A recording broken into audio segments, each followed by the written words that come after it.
comme si on ne le savait pas déjà. On savait tous que ça devait être très difficile pour le Borussia Dortmund face au Barcelone. Donc le résultat, il ne me surprend absolument pas. C'est mérité. Le Barça aurait même pu en rajouter. Donc ce match, il aurait pu finir peut-être 6 ou 7. Ça devait être mérité. Ils ont joué comme des patrons, ils ont dominé, le pressing, il était intense. Salut les amis, j'espère que vous allez bien. Le Barça s'impose face à cette formation de Dortmund en quart de finale match aller à Barcelone, 4 buts contre 0 et fait peut-être un pas en qualification en demi-finale. Vous savez, le football, tout est possible. Donc, on ne sait pas si Dortmund va pouvoir être en mesure de faire une remontada, mais honnêtement, je pense que non. Parce que même en Allemagne, le Barça peut toujours s'imposer contre cette formation de Dortmund qui n'a pratiquement pour moi rien proposé aujourd'hui. Le Dortmund, franchement, aujourd'hui, c'était désorganisé défensivement, offensivement. Je me suis demandé s'ils étaient vraiment préparés pour pour cette rencontre. Mais après, quand on sait que le Barça, cette saison, ça ne rigole pas, ça punit tout le monde. Le résultat, il n'est qu'évident. Il n'est qu'évident. Rafinha, meilleur buteur de la compétition, meilleur passeur, Lewandowski, deuxième meilleur buteur, ça fait plaisir. Ça fait plaisir de voir les joueurs du Barcelone en tête d'affiche avoir les meilleures statistiques. Très bon match de la part de Rafinha. Il fallait répondre présent après cette petite période difficile.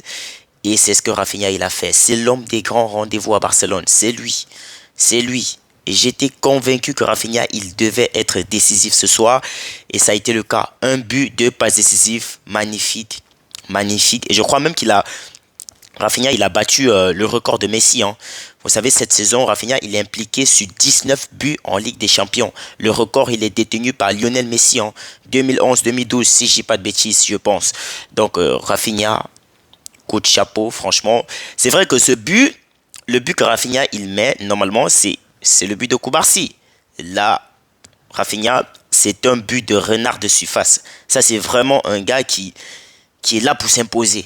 Moi, c'est l'impression que j'ai eue sur son but parce que je me suis dit, on aurait pu annuler le but si Rafinha il était en position de hors-jeu. Je me suis dit, bon, si on avait annulé le but, c'est Koubarsi qui devait être le perdant parce que c'était en même temps, ça devait être le premier but de sa carrière en Ligue des Champions. Donc, vous imaginez, il marque Rafinha qui vient pousser la balle et imaginez, il était en position de hors-jeu.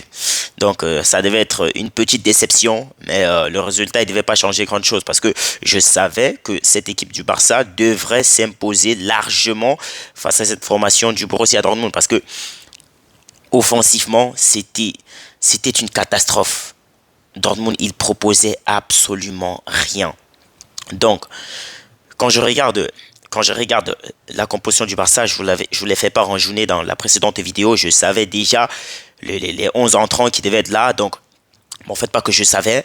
Je me doutais bien, avec l'absence de Dani Olmo, je me doutais bien que Pedri, pardon, comment il s'appelle là? Fermin Lopez, il devait être titulaire. Donc, et il fait un très bon match, Fermin Lopez. Très bon match. Donc, Fermin Lopez, passeur décisif pour Lewandowski.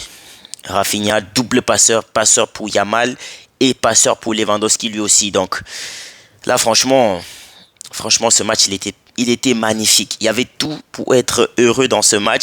Après, à la fin du match, on a l'entrée d'Ansu Fati. Oh, franchement, quel plaisir. Quel plaisir. Ce fut un plaisir de revoir Ansu Fati sur la pelouse. Il a même été à deux doigts d'être décisif. Il était à deux doigts d'être décisif. Parce que là, s'il fait la bonne passe, Rafinha, peut-être il va marquer. Peut-être il va marquer. Donc, moi, j'étais super content de revoir Ansu Fati sur les terrains. J'avoue, j'aurais aimé voir Ansu Fati jouer peut-être 15 à 20 minutes. Je me suis dit, à 4-0 déjà, au quatrième but, normalement, Flick, il devait normalement faire sortir les joueurs. Parce que Yamal, il sort parce que il a eu un malaise. Apparemment, parce que c'est celui qui a demandé à être remplacé. Donc, je ne pense pas que c'était dans les plans de Flick de faire sortir Lamine Yamal.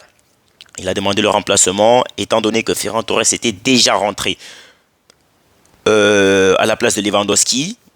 Donc, je ne pense pas qu'il devait mettre un autre joueur. Donc, il a fait rentrer Ansu Fati et à l'ovation du public. Franchement, je pense que tout le monde rêverait de revoir Ansu Fati à son meilleur niveau. Imagine Ansu Fati et Lamine Yamal, franchement, ça va être très bien. On sait qu'Ansu Fati, avant le départ de Messi, il montrait déjà de très belles choses.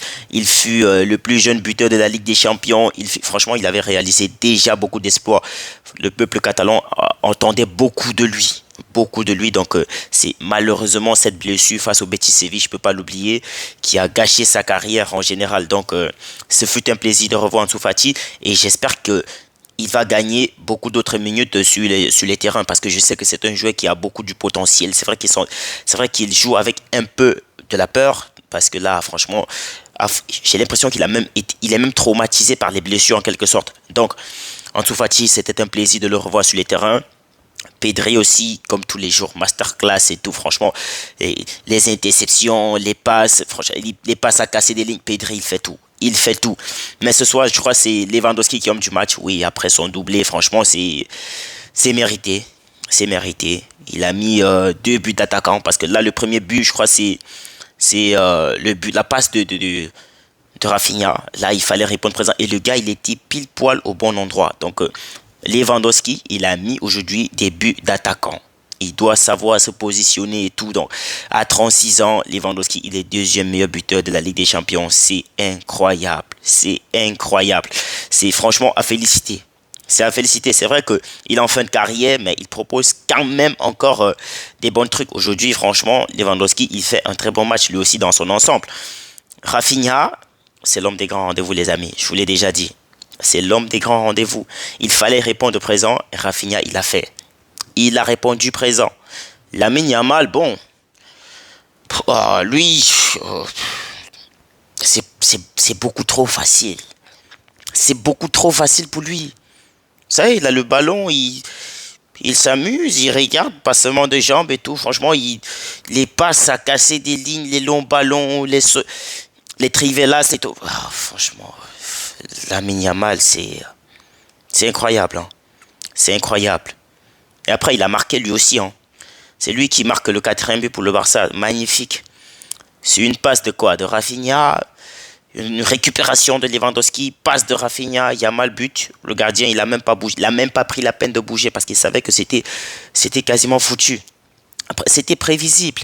Depuis le tirage, on a compris que ça devait être difficile pour Dortmund de battre cette équipe de Barcelone.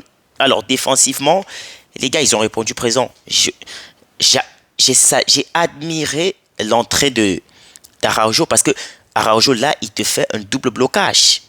Double blocage dans la surface. Dortmund a failli marquer.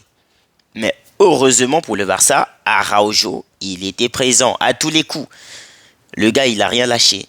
Il était à la ligne et tout. Franchement, ce match, il était magnifique. Dortmund, ils ont marqué un but, mais il était hors jeu. Donc, je salue encore une fois de plus le système de jeu de Flick parce que là, Zechny, il était battu sur cette action. Araujo, lui aussi, il était battu. Mais heureusement, au départ de l'action, tous les 3 joueurs de Dortmund, ils sont en position de hors-jeu. Je crois que c'est les 2 autres en haut, Guirassy et celui qui fait la passe, ils étaient tous hors-jeu. Donc, celui du bas, peut-être, c'était encore discutable. Mais là, franchement, l'alignement, gros respect.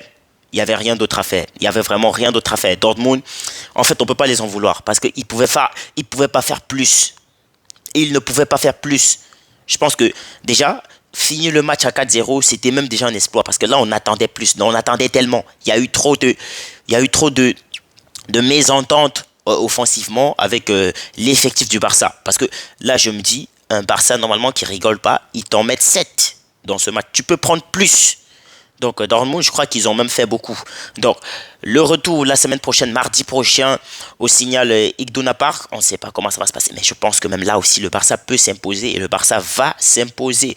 Parce que franchement, cette formation de Dortmund, elle me fait de la peine. Adeyemi, on ne savait même pas que c'était un ailier qui est rapide, qui sait effacer. Il était perdu au terrain. Le gars, il a dû sortir pour éviter de prendre le carton rouge. Franchement, le match, il n'était pas à la hauteur. Il n'était vraiment pas à la hauteur. Zechny, il a réalisé aussi quelques 2-3 parades, si je dis pas de bêtises, mais honnêtement, c'était un match facile pour lui. Donc, pour le coup, le Barça réussit sa première partie de quart de finale. Et je pense que après ça, on va devoir affronter soit l'Inter de Milan Probablement, probablement, parce que je ne vois pas le Bayern réussir à s'imposer face à l'Inter de Milan. Franchement, après, ça reste du foot. Mais honnêtement, ça va être difficile. Très, très difficile. Donc, le Barça s'impose. C'était prévisible. Entrée de Gavi, il a pas vraiment eu à fournir beaucoup d'efforts. Frenkie de Jong masterclass. On n'en parle presque jamais, mais Frenkie de Jong, le travail qu'il fait au milieu de terrain avec Pedri, c'est très remarquable. C'est très remarquable. On met tellement la lumière sur Pedri qu'à un moment donné, j'ai l'impression qu'on oublie Frenkie de Jong. Mais lui, c'est un patron. C'est un patron. Les interceptions, il est là. Les tacles, il est là. Les passes à casser des lignes, il est là. Le gars, il répond présent. Frenkie de Jong, c'est une masterclass. Très gros match ce soir. Moi, je ne veux pas vous évoquer les stats. 4 duels gagnés, tout ça, non. Non, vous avez tous vu. On n'a pas besoin de parler de chiffres ici ou quoi que ce soit. Parce qu'ils ont été impeccables. Jules Koundé, trop facile. Trop facile pour lui. Franchement, Jules Koundé, c'est un patron. Et dire qu'au départ, il était défenseur central. Mais là, il est en train de rentrer dans le top 5, dans le top 3, je dirais, des meilleurs latéraux au monde actuellement. C'est magnifique. C'est magnifique, Jules Koundé. Les prestations qu'il nous fait, l'entente avec Lamine Yamal sur le côté, franchement, c'est beau à voir. Rafinha, les appels de balles. J'ai l'impression que à un moment donné, l'effectif du Barça, il n'observe pas beaucoup les déplacements de Rafinha. Parce que, vu les appels que Rafinha, il te fait, si tu fais la balle sur 10 appels, moi, je suis sûr qu'il va être décisif sur au moins ces 6. Ce gars, il rigole pas devant les buts.